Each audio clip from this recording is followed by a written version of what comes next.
Alright guys, so in this video let's talk about the page view, the page setup here for Site Builder Avenue. And you'll see that there are a couple things here. If you want to add a new page, you just simply click here.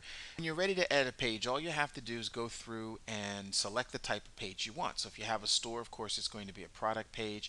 You can just decide whether you want content here, across the top, two smaller contents here. Basically, this is just to jumpstart the layout process. Do you want a form builder where you're going to ask information, contact us, about us, who we are, what we do, that kind of thing? Do you want it to be a blog page?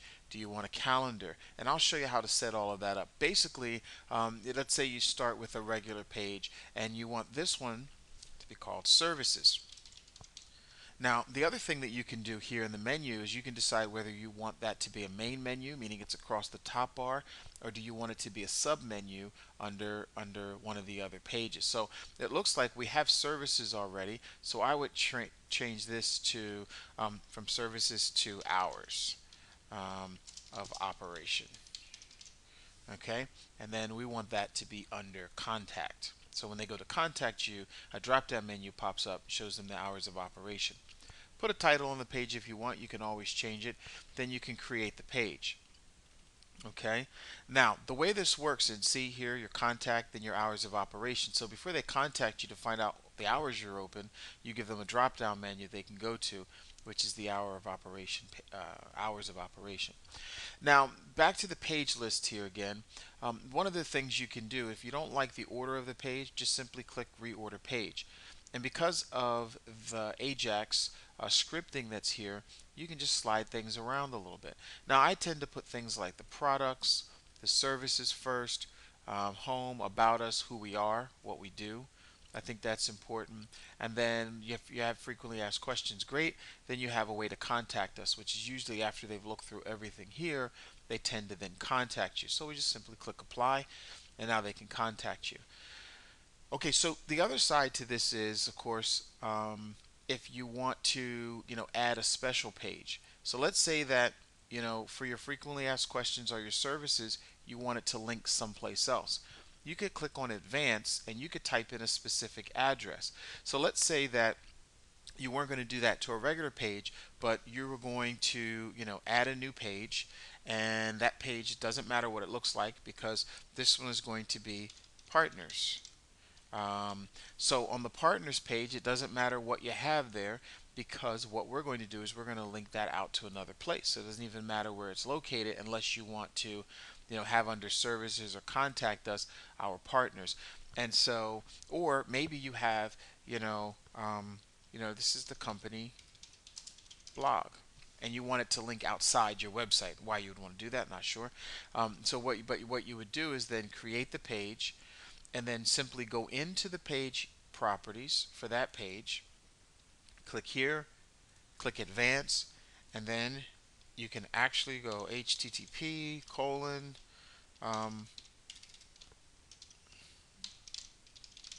and maybe that's where you want it to link. Maybe that's where you want it to link. So you can do that, and that's actually, pretty simple process, right? So now when someone clicks on company blog, it's going to take them over to another website. Okay, so that's how that works, an outside link. And you could change that link to anything you want at any time. You could change that to any website you want, or just by simply getting rid of it, what you can do is bring it back to your website, and now when someone clicks on it, it's going to take them to the company blog page. Okay, that's what you can do with the different pages. Now, there's a couple of other advantages here to the page index. Let's say that you're looking for a specific page like the one we just created, and there are some websites that have 300 and 400 pages of shopping products and services. And if you create a lot of pages out on the internet, the more people will see it, the better off you'll be. So, but they can't find all those pages as quickly as they'd like. Well, we have them here in alphabetical order, so all you have to do is click on them to edit them. Now that we're at the frequently asked questions page, let me show you how to edit that. This section right here is really simple. Basically, you're going to get a question and an answer. So when you click on edit, this is going to be the question, and then this is the answer. Okay, and then this is question number 2, and then this is answer number 2. Okay, and then next question, and you get the point, right? So now at the end, when you're finished doing this, you also say, well, listen, I need more. I need to add more, stuff. So, and let's see, you just simply click on add more, and then you can add as many as you like. Now, the benefit to this is, of course, if you want, maybe this question isn't as like the most important question, it isn't as big a deal. So you just simply click the drop down menu and you can rearrange them. You can rearrange them just like that, and maybe that's the big question. And so you move that one up. So you have control over that, and then you can decide the size of the fonts for it. You want it large or small. Okay. Then you have this thing, and I'll show you this in just a moment.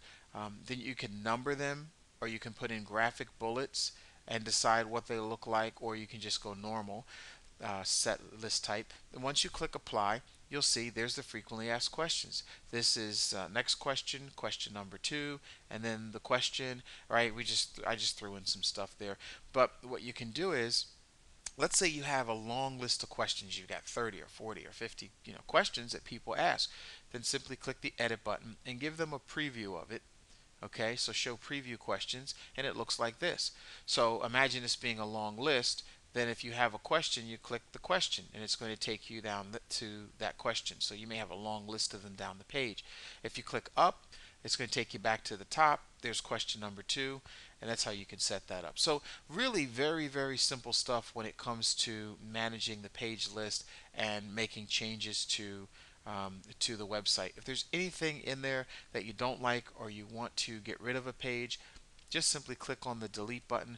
When you click delete, our system is always going to ask you, are you sure you want to delete this, or delete the content, or make a change? And if that is the case, just say yes and click cancel, or click OK if you really want to do that. In this case, I don't.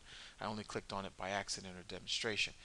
Then we have something called quick links. Now these are the links that are going across the top of the page at the top.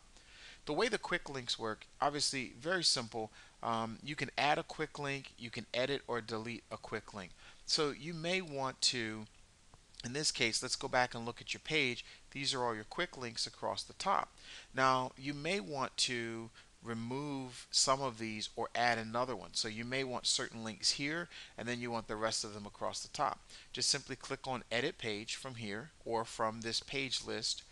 But either way, there's multiple ways to get there. You click on edit, and then if you want to add a quick link, you click add, and you may want social networking links. You may want a shopping cart link, or you may want some custom HTML up there. You have the power to control all of that. You may want to link to another website from up there. So you might say,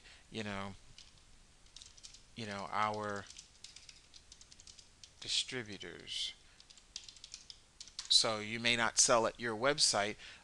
You may only sell through your distributors, and let's say your distributors are over at Google.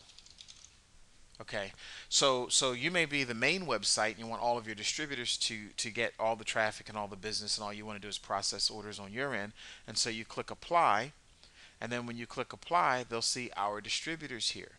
Now, what's great about that, you can reorg these links. So if you actually want your search to be last or whatever, you can certainly do that. But then when you click apply, of course, you're going to get back to your website here, and then there's our distributors. And when you click on that, it's going to take you to a list of all the distributors. That could be anything you want it to be. Okay. So that's it for the pages. There's a lot more that you can do with it in terms of control and editing and making updates. But at the moment, I wanted to make sure you understood how that part of it works. And the next video, I'm going to show you how to set up and configure your blog.